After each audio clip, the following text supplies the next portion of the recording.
साधू संतांचा आदर सत्कार करावा, आदरातिथ्य करावं. नाही एवढं करता येत, हरकत नाही, पण जिथं कथा चालू आहे त्या ठिकाणावरती जाऊन बसता तर येईल. मग एवढं जरी आपण केलं तरी सुद्धा त्या परमपिता परमात्म्यासाठी ते सुद्धा खूप आहे. आपण किती करतो, काय काय करतो याला महत्त्व नाही, पण आपण जे करतो ते करत असताना काय भाव अंतःकरणामध्ये धारण करतो या भावनेला परमार्थामध्ये अधिक महत्त्व आहे.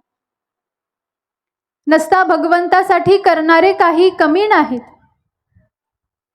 हनुमंतरायांनी सुद्धा भगवंतांसाठी केलं, रावणाने सुद्धा भगवंतांसाठी केलंच की नाही, भगवान शंकरांना प्रसन्न करून घेतलंच की नाही. सारं काही केलं, मग तरी सुद्धा तुमच्या माझ्यासाठी हनुमंतराय आदर्श आहेत आणि रावण हा राक्षस म्हणून गणला गेलेला आहे. कशामुळे? दोघांनी सेवा सारखी केली, दोघांनी सारखंच भगवंतांप्रती ते समर्पित राहिले, मग तरी सुद्धा हा भेद का? तर हा भेद आहे भावनेचा. हनुमंतरायांनी भगवंतांची भक्ती केली, सेवा केली प्रेमाच्या भावनेनं, आणि रावणाने सुद्धा भगवंतांची सेवा केली वैर भावाने, अर्थात तो राम माझा शत्रू आहे या भावनेनं सेवा केली, या भावनेनं कार्य केलं, आणि मग त्याचा हा परिणाम. म्हणून पहा, लक्षात घ्या, किती करतो याला महत्त्व नाही, कसं करतो याला अधिक महत्त्व आहे.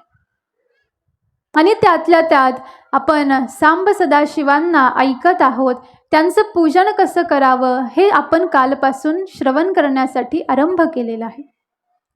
आणि साधू संत महात्मे तर असं सांगतात की भगवान सांब सदाशिवान इतका भोळा दुसरा कोणताही देव नाही. केवळ तो भोळा आहे असं नाही, तर लवकरात लवकर आपल्या भक्तांवरती प्रसन्न होणारा तो परमात्मा आहे.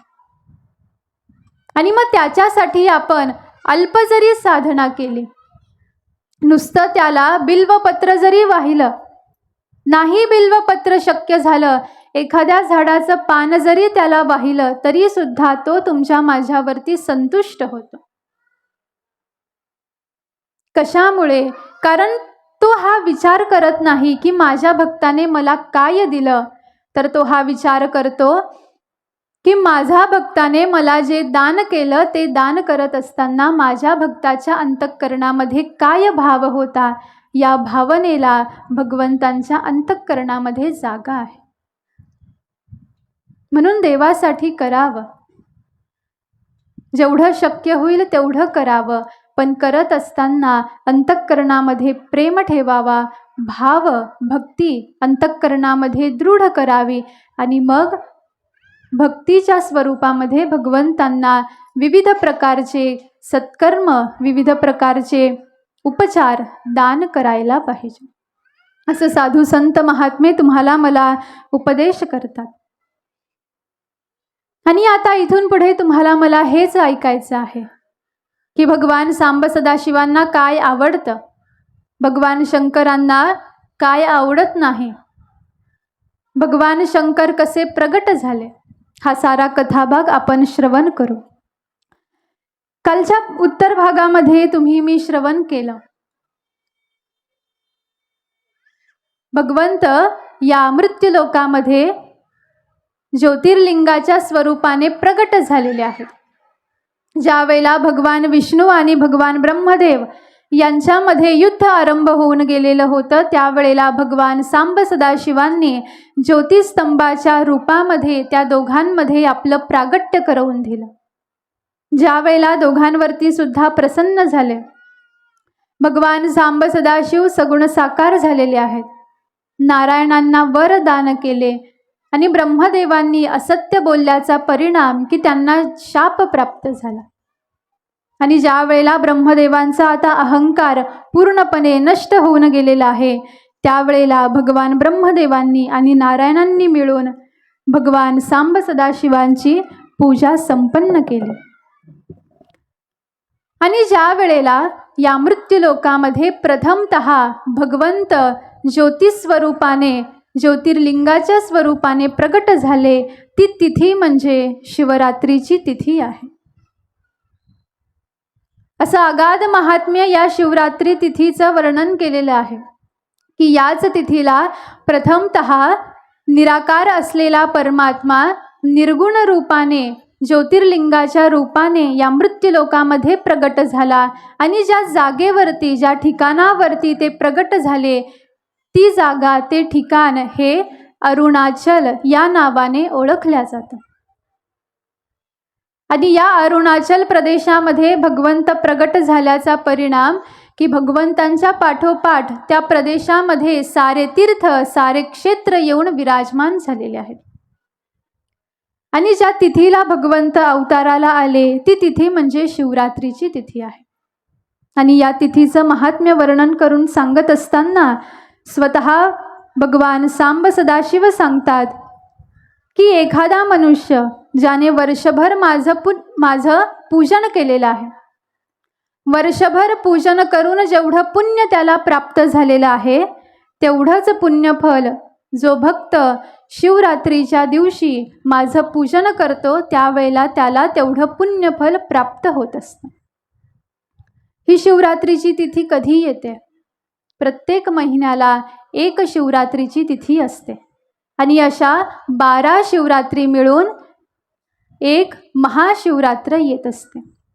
आणि अशी ही शिवरात्रीची तिथी आहे आणि या तिथीला तुमच्या माझ्याकडून आवर्जून भगवंतांचं पूजन हे घडलं पाहिजे. नाही एक वेळ वर्षभर भगवान सांब सदाशिवांची पूजा तुमच्या माझ्याकडून घडली हरकत नाही, पण शिवरात्रीच्या तिथीला तरी आवर्जून मी भगवान शंकरांचं पूजन केलं पाहिजे, त्यांना अभिषेक घातला पाहिजे, पंचोपचारे किंवा षोडशोपचारे भगवंतांची पूजा केली पाहिजे. आणि मग त्यावेळेला जर का तुमच्या माझ्याकडून पूजन घडलं तर त्याचं पुण्य हे हजारो पटीनं तुम्हाला मला प्राप्त होत असतं. असं महात्म्य या तिथीचं भगवंतांनी या ठिकाणावरती भगवान विष्णू आणि ब्रह्मदेवांना वर्णन करून सांगितलं. त्यानंतर भगवान सांब सदाशिव म्हणतात की माझ्या मूर्तीची आणि लिंगाची प्राणप्रतिष्ठा करण्यासाठी विशेषत्वानं ही तिथी ही पवित्र मानली जाते. कुणाला जर का माझ्या लिंगाची प्रतिष्ठापना करायची असेल, प्राणप्रतिष्ठा जर का करायची असेल तर आवर्जून याच तिथीला प्राणप्रतिष्ठा करावे. आणि त्या दिवशी त्या तिथीला भगवान सांब सदाशिव लिंगस्थान म्हणून या मृत्यूलोकामध्ये प्रगट झाले. पहा, लक्षात घ्या, भगवान सांब सदाशिव हे निर्गुण निराकार आहेत आणि जसे निर्गुण निराकार आहेत तसे ते सगुण साकारही आहेत. ज्या पद्धतीनं नारायण हे निर्गुण निराकार आहेत त्याच पद्धतीनं नारायण सगुण साकार सुद्धा तुमच्या माझ्यासाठी होतात. पण भगवंतांची नारायणांची जी मूर्ती तुम्हाला मला पूजेसाठी उपलब्ध होते किंवा दर्शनासाठी जी मूर्ती भगवंतांनी स्थापित करून ठेवलेली आहे ती मूर्ती हे सगुण साकार रूपाचं दर्शन आहे. सगुण साकार म्हणजे ज्या परमात्म्याला हात आहेत, पाय आहेत, मुख आहे, कान आहेत, डोळे आहेत, नाना शृंगाराने जो विभूषित झालेले आहे अशी जी मूर्ती तिला सगुण साकार मूर्ती असं म्हणतात. नारायण हे सगुण साकार रूपाने मूर्तीच्या रूपाने तुमच्या माझ्यामध्ये स्थित असतात. त्याच पद्धतीनं भगवान सांब सदाशिव सुद्धा सगुण साकारही असतात आणि निर्गुण निराकार रूपाने सुद्धा तुमच्या माझ्यामध्ये स्थित आहेत. मग भगवान शंकरांचं निर्गुण निराकार रूप कोणतं? तर ते रूप म्हणजे ज्योतिर्लिंग आहे. ते रूप म्हणजे लिंग स्वरूपामध्ये निराकार परमात्मा तुमच्या माझ्यामध्ये येऊन स्थित झालेला आहे. म्हणून अशा निर्गुण निराकार असलेल्या परमात्म्याची तुमच्या माझ्याकडून अखंड मनोभावे सेवा घडली पाहिजे. आणि याच्याही पुढे वर्णन करतात की एखाद्या गावामध्ये किंवा एखाद्या परिसरामध्ये अनेकानेक मंदिरं आहेत, अनेकानेक देवतांची मंदिरं आहेत, पण त्या ठिकाणावरती जर का शिवलिंगयुक्त शिवालय नसेल तर त्या स्थानाला क्षेत्र म्हणून मान्यता दिली जात नाही. अर्थात एखादं गाव आहे, एखादा परिसर आहे, त्या ठिकाणावरती अनेकानेक देवतांची मंदिर आहेत. नारायणांचं मंदिर आहे, गणपतीचं मंदिर असेल, हनुमंतरायांचं मंदिर असेल, पण साऱ्या देवतांची मंदिरं जरी असली पण त्या ठिकाणावरती जर का भगवान सांब सदाशिवांचं शिवलिंगाचं जर का त्या ठिकाणावरती प्रतिष्ठित देवता नसेल तर त्या गावाला किंवा त्या परिसराला क्षेत्र म्हणून ही मान्यता दिली जात नाही. म्हणून प्रत्येक गावामध्ये भगवान सांब सदाशिवांचं मंदिर असणं हे अधिक महत्त्वाचं सांगितलेलं आहे. शिवालय असणं हे अधिक पुण्यप्रद सांगितलेलं आहे. आणि आपले पांडुरंग परमात्मा भगवंतांना ज्या वेळेला हे महात्म्य लक्षात आलं त्यावेळेला भगवंतांनी विचार केला की मी ज्या गावामध्ये राहतो त्या गावामध्ये शिवालय एक वेळेला नसलं तरी चालेल का? कारण स्वतः पांडुरंग परमात्म्याने आपल्या मस्तकावरती भगवान सांब सदाशिवांना धारण करून ठेवलेलं आहे. म्हणून पांडुरंगरायांचं जर का दर्शन घेतलं तुम्ही मी तर नारायणांचं सुद्धा दर्शन होतं आणि भगवान शंकरांचं सुद्धा दर्शन तुम्हाला मला त्या एकाच रूपामध्ये प्राप्त होत असतं. आणि म्हणून अशा पद्धतीनं हे ज्योतिर्लिंगाचं स्वरूप वर्णन करून सांगत आहे. कालच्या उत्तर भागामध्ये जो सूतांनी प्रश्न विचारलेला होता, म्हटले या मृत्यू लोकामध्ये भगवंत लिंग स्वरूपामध्ये कसे प्रगट झाले ते सांगा. त्याचं उत्तर सूतजी महाराजांनी तुम्हाला मला या ठिकाणावरती दान केलं. यानंतर शौनकजी महाराज पुढचा प्रश्न विचारतात. म्हटले गुरु महाराज या लिंगाची स्थापना कशी करावी, शिवलिंगाचे प्रकार कोणकोणते आहेत आणि शिवलिंगाचं पूजन मनुष्याने कशा पद्धतीनं केलं पाहिजे हे सारं काही तुम्ही आम्हाला आता सविस्तररित्या वर्णन करून सांगा. त्यावेळेला सूतजी महाराज सांगायला लागले. म्हटले शिवलिंगाचे 5 प्रकार वर्णन केलेले आहेत. एक शिवलिंग जे स्वयंभू आहे, एक प्रणवरूप शिवलिंग, एक प्रतिष्ठित शिवलिंग, एक सद्गुरूंची पूजा आणि एक पार्थिव शिवलिंग, अशा प्रकारे 5 शिवलिंगाचे प्रकार वर्णन करून सांगितलेले आहेत. स्वयंभू शिवलिंग ज्या ठिकाणावरती भगवान सांब सदाशिव स्वतःहून प्रगट झालेले आहेत, स्वयंभू त्या ठिकाणावरती येऊन अवतरित होऊन आपल्या भक्ताला दर्शन दिलेलं आहे, असं जे शिवलिंग आहे ते स्वयंभू शिवलिंग म्हणून वर्णन केलं गेलं. त्यानंतर दुसरं सांगितलं प्रणवरूप शिवलिंग. प्रणव अर्थात ओम. भगवान सांब सदाशिव ओम या रूपाने सुद्धा तुमच्या माझ्यामध्ये स्थित असतात. त्यानंतर प्रतिष्ठित शिवलिंग. तुम्ही मी प्राणप्रतिष्ठा करून ज्या शिवलिंगाची स्थापना करतो त्या शिवलिंगाला प्रतिष्ठित शिवलिंग असं म्हणतात. त्यानंतर सद्गुरूंची पूजा अर्थात सद्गुरू रूपी शिवलिंग. पहा, लक्षात घ्या, भगवान सांब सदाशिव हे तुमचे माझे गुरु आहेत. ते भगवंत तर आहेत पण त्या अगोदर ते तुमचे माझे सकल जीवसृष्टीचे गुरु आहेत. कारण कोणतीही गुरु परंपरा ज्या वेळेला आरंभ होते त्यावेळेला त्या गुरु परंपरेचे आद्य गुरु हे भगवान सांब सदाशिव भगवान शंकर वर्णन केलेले आहे. आदिनाथ गुरु सकळ सिद्धांचा मच्छिंद्रतयाचा मुख्य शिष्य. आदिनाथ गुरु अर्थात भगवान शंकर हे तुमचे माझे साऱ्यांचे गुरु आहेत. आणि अशा गुरुरूप असलेल्या सद्गुरूंची जर का तुमच्या माझ्याकडून पूजा घडली, तुमच्या माझ्याकडून जर का सेवा घडली तर साक्षात तुमच्या माझ्याकडून भगवान सांब सदाशिवांची पूजा घडल्याचं पुण्य तुम्हाला मला प्राप्त होत असतं. कारण आपले सद्गुरू हे शिवस्वरूप असतात. एक वेळ नाही तुमच्या माझ्याकडून भगवान शंकरांची पूजन घडलं, नाही भगवान शंकरांची सेवा घडली, हरकत नाही. पण तुमच्या माझ्याकडून जर का आपल्या गुरूंची सेवा घडत असेल, गुरूंचं नाम जर का गायन होत असेल, तर ती गुरूंची नाही तर साक्षात भगवान शंकरांची सेवा आहे, भगवान शंकरांचं पूजन आहे. म्हणून गुरुसेवेला आपल्या अध्यात्मशास्त्रामध्ये विशेष महत्त्व दिलेलं आहे. गुरुसेवा करावी, गुरुनाम गायन करावं, गुरूंची भक्ती करावी. आणि ज्यांनी या वारकरी संप्रदायाचा, ज्यांनी या भागवत संप्रदायाचा पाया रचला असे महाविष्णूंचे अवतार माऊली ज्ञानोबाराय. आणि या माऊली ज्ञानोबारायांचं जीवन जर का तुम्ही मी पाहिलं तर ज्ञानोबारायांचं जीवन तुम्हाला मला एक शिकवण दान करतं की ज्ञानोबारायांचं जीवन म्हणजे साक्षात आपल्या सद्गुरूंची सेवा आहे. ज्ञानोबारायांनी जीवनभर शिवस्वरूप असलेल्या सद्गुरूंची सेवा केली, केवळ सद्गुरूंची सेवा केली. आणि त्यांची सेवा केल्याचा परिणाम की आज ज्ञानोबाराय तुमचे माझे गुरु झालेले आहेत.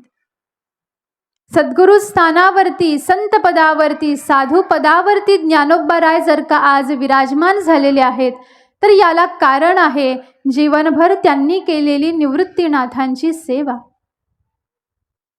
भलेही ते महाविष्णूचे अवतार आहेत, महाविष्णूचे अवतार असले तरी सुद्धा त्यांना माहीत आहे की मी जरी महाविष्णू असलो तरी सुद्धा ज्यांच्यापासून माझा जन्म आहे, ज्यांच्यापासून माझं प्रागट्य आहे, असे सांब सदाशिव हेच माझे परमपिता आहेत, हेच माझे सद्गुरू आहेत. पुढे आपण सृष्टी उत्पत्तीचा क्रम ज्या वेळेला श्रवण करू त्यावेळेला लक्षात येईल की या सृष्टीचा आरंभ कुणापासून झाला, भगवान नारायणांचा जन्म कसा झाला, ब्रह्मदेवांचा जन्म कसा झाला. त्यावेळेला जो भाव वर्णन केलेला आहे तोच भाव या ठिकाणावरती सुद्धा तुमच्या माझ्या लक्षामध्ये येतो की या सकल सृष्टीची उत्पत्ती ज्या निर्गुण निराकार असलेल्या सांब सदाशिवांपासून झालेली आहे. तेच सांब सदाशिव या मृत्यूलोकामध्ये सद्गुरू रूपाने अखंड स्थित असतात. आणि अशा सद्गुरूंची जर का तुमच्या माझ्याकडून सेवा घडली तर साक्षात भगवान शंकरांची पूजा घडल्याचं पुण्य तुम्हाला मला प्राप्त होत असतं.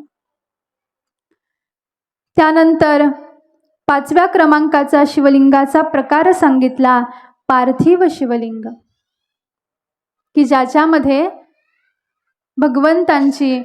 भगवंतांच्या शिवलिंगाचं आपल्याला स्वतःच्या हातानं घडण करायचं आहे, स्वतःच्या हातानं शिवलिंग तयार करायचं, त्याची पूजा करायची आणि पूजा संपन्न झाल्यानंतर मग ते विसर्जित करायचं. अशा पद्धतीनं हे 5 प्रकार सांगितले. आणि याच्या पुढे महात्म्य असं वर्णन करतात की ज्यांना असं वाटत असेल की मला ज्ञान प्राप्त व्हावं, माझ्या ज्ञानामध्ये वृद्धी व्हावी, तर अशा साधकाने, अशा मनुष्याने स्वयंभू शिवलिंगाची पूजा तुम्हाला मला करायला सांगितलेली आहे. ज्याला ज्ञानाची प्राप्ती करून घ्यायची असेल त्याने स्वयंभू शिवलिंगाची पूजा करावी. त्यानंतर प्रणवरूप शिवलिंग, प्रणवरूप शिवलिंगाची पूजा कशी करतात तर वर्णन केलेलं आहे की ज्या वेळेला आपल्याकडे पूजा करण्यासाठी भगवंतांची मूर्ती नसेल किंवा लिंग नसेल त्यावेळेला आपल्या हातावरती ओम काढायचा आणि तळ हातावरती जो ओम काढलेला आहे त्या ओमकाराची पूजा करायची आणि त्यानंतर मग तो ओमकार विसर्जित करायचा. अशा पद्धतीनं जी पूजा केली जाते ती प्रणवरूप शिवलिंगाची पूजा सांगितलेली आहे. त्यानंतर प्रतिष्ठित शिवलिंग, की जे आपण आपल्या घरामध्ये किंवा परिसरामध्ये किंवा गावामध्ये प्रतिष्ठित केलेलं आहे अशा शिवलिंगाची पूजा करणं. आणि अशा शिवलिंगाची जर का तुमच्या माझ्याकडून पूजा घडली तर त्याचा परिणाम प्राकृत भोग तुम्हाला मला प्राप्त होत असतात.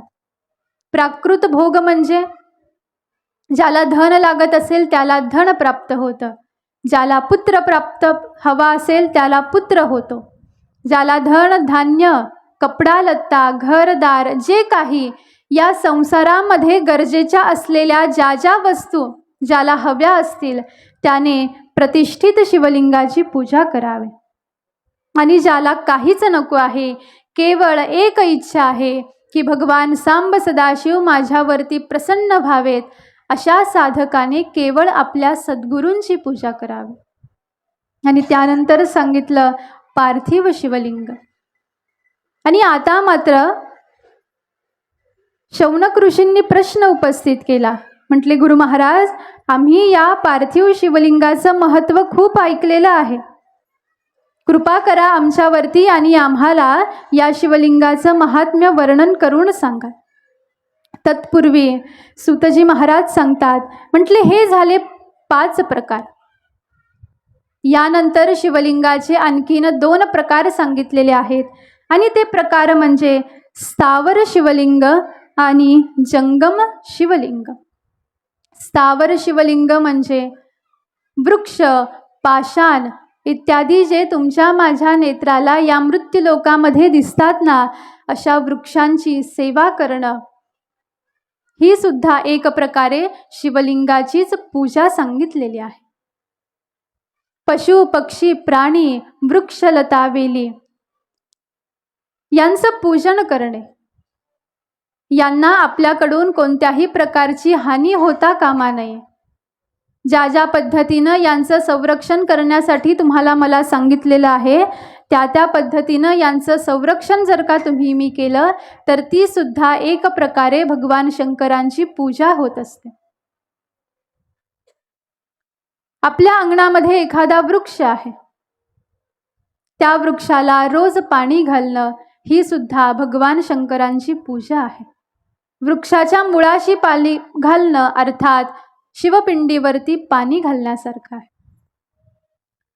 त्या वृक्षाच्या फांद्या मोडू नयेत, त्या वृक्षाची साल काढू नये, कोणत्याही पद्धतीनं त्याला पीडा होईल अशा प्रकारचं वर्तन आपण त्याच्यासोबत करू नये, ही सुद्धा एक प्रकारे शिवलिंगाची पूजा आहे.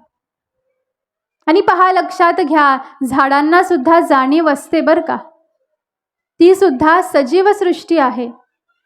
एवढंच की ती आपल्यासारखं बोलू शकत नाही, चालू शकत नाही, पण जशा भावना आपल्याला असतात तशाच भावना त्या वृक्षाला सुद्धा असतात. म्हणून एक प्रकारे त्याची जर का सेवा तुमच्या माझ्याकडून झाली, त्याचं जर का सांभाळ तुम्ही मी केला, तर त्याचा परिणाम भगवान शंकरांची पूजा तुमच्या माझ्याकडून घडली. जे पशु पक्षी प्राणी आहेत या जीवसृष्टीमधले, त्यांना सुद्धा तुमच्या माझ्याकडून इजा होऊ नये. उन्हाळ्याचे दिवस असतील तर अंगणामध्ये पाणी ठेवावं, पक्ष्यांसाठी दाणे ठेवावे. आणि अशा पद्धतीनं जर का आपण या जीवसृष्टीची सेवा केली तर भगवान सांब सदाशिवांची सेवा घडल्याचं पुण्य प्राप्त होतं. कारण या सृष्टीमध्ये अणुअणुमध्ये रेणुरेणूमध्ये या चराचरामध्ये भगवान सांब सदाशिव हे विराजमान झालेले आहेत. भगवंत अनेक रूपाने तुमच्या माझ्यामध्ये येऊन स्थित झालेले आहेत. मग एक रूप त्यांचं वृक्षाचं, एक रूप त्यांचं पशुचं, एक रूप त्यांचं पक्षाचं, एक रूप त्यांचं तृणाचं, तृण अर्थात गवत. अशा पद्धतीनं नाना रूपामध्ये तो परमात्मा तुमच्या माझ्यामध्ये येऊन स्थित झालेला असतो. मग नाही एक वेळ तुमच्या माझ्याकडून मंदिरामध्ये जाऊन भगवंतांची पूजा होत, अर्चना होत, हरकत नाही. अंगणामध्ये असलेल्या झाडाला, तुळशीला जरी तुमच्या माझ्याकडून पाणी घालण्यात आलं तरी सुद्धा ती एक प्रकारे भगवान शंकरांची पूजा मानली गेली आहे. ज्यावेळेला हा सारा क्रम वर्णन करून सांगितला, आता मात्र सूतजी महाराज सांगायला लागले. म्हटले, पार्थिव शिवलिंगाचं महात्म्य हे अधिक आहे. ज्याला अनेक मनोवांछित कामना प्राप्त करून घ्यायच्या असतील मनामध्ये असलेली इच्छा, मनामध्ये असलेली वासना, कामना, आकांक्षा माझी पूर्ण व्हाव्यात असं जर का वाटत असेल तर अशा साधकाने पार्थिव शिवलिंगाचं पूजन करण्यासाठी त्याला सांगितलेलं आहे. मग ज्या वेळेला पार्थिव शिवलिंगाचं पूजन करायचं आहे त्यावेळेला वर्णन करतात की पवित्र ठिकाणावरची माती घेतली पाहिजे आणि माती कोणत्या रंगाची असली पाहिजे याचं सुद्धा वर्णन शिवपुराणामध्ये केलेलं आहे. पण ज्या ज्या वर्णानुसार त्या रंगाची माती त्यांना घेण्यासाठी सांगितली, पण अंतिमतः सूतजी महाराज असं सांगतात की नाही जर का देशकाल परिस्थितीनुसार त्या रंगाची माती प्राप्त झाली तर जी माती प्राप्त होईल ती माती शुद्ध अंतःकरणाने पवित्र ठिकाणावरून प्राप्त करून घ्यावी आणि त्या मातीमध्ये गंगाजलाचा स्पर्श करून पवित्र करून घ्यावी आणि तदनंतर भगवान सांब सदाशिवांचं लिंग शिवलिंग तयार करावं. मग आता हे शिवलिंग कसं तयार करावं, त्याचं माप काय असावं याचं सुद्धा वर्णन केलेलं आहे. आपल्याला जर का प्रतिष्ठित करायचे असतील भगवान शंकर जर का शिवलिंगाच्या रूपाने प्रतिष्ठित करायचे असतील मंदिरामध्ये तर त्याच्यासाठी शिवलिंग हे मोठं पाहिजे. पण घरामध्ये जर का आपल्याला शिवलिंगाची स्थापना करायची असेल तर मग याच्यासाठी शिवलिंगाचं स्वरूप हे लहान सांगितलं. आणि जो यजमान आहे त्या यजमानाच्या 12 अंगुलीच्या एकूण लांबी इतकी शिवलिंगाची लांबी घेण्यासाठी सांगितलेलं आहे. आणि त्यानंतर मग ज्याला पार्थिव शिवलिंग तयार करायचं असेल मग अशाने काय करावं, जे तीर्थ आहे त्या तीर्थामधून त्याच्या तळाला असलेली माती प्राप्त करून घ्यावी किंवा विहिरीच्या तळाला असलेली माती प्राप्त करून घ्यावी, त्याच्यामध्ये गंगाजल मिसळावं आणि मग सुंदर पद्धतीनं जसं आपल्याला हवे असेल त्या पद्धतीनं भगवान शंकरांचं लिंग शिवलिंग तयार करावं. आणि मग ते शिवलिंग तयार केल्यानंतर एका आसनावरती शिवलिंग प्रतिष्ठित करावं, त्या ठिकाणावरती विराजमान करावं. आणि पहा, माती प्राप्त झाल्यानंतर ती माती शुद्ध करण्यापासून ते शिवलिंग तयार करण्यापर्यंत मंत्र सांगितलेले आहेत. त्या मंत्राचं गायन करून त्या पद्धतीनं शिवलिंग तयार झालं पाहिजे. पण नाही जर का तुमच्या माझ्याकडून हे शक्य होत तर मग अशा वेळेला नमः शिवाय या मंत्राचं गायन करून या मंत्राचा उच्चार करून मी शिवलिंग तयार केलं पाहिजे. शिवलिंग तयार केल्यानंतर एका उच्च आसनावरती ते शिवलिंग प्रतिष्ठित करावं. आणि मग काल आपण ज्या पद्धतीनं पूजा विधान श्रवण केलं, पंचोपचारे पूजा आणि षोडशोपचारे पूजा, अशा पद्धतीनं मग भगवंतांचं पूजन करावं, शिवलिंगाचं पूजन करावं. आणि मग पूजन झाल्यानंतर ज्याला जी इच्छा असेल ती इच्छा कशा पद्धतीनं पूर्ण होईल हा विचार करून भगवंतांसमोर ती मागणी मागावी. आणि पहा, पार्थिव शिवलिंग पूजनाचा महिमा असा वर्णन करतात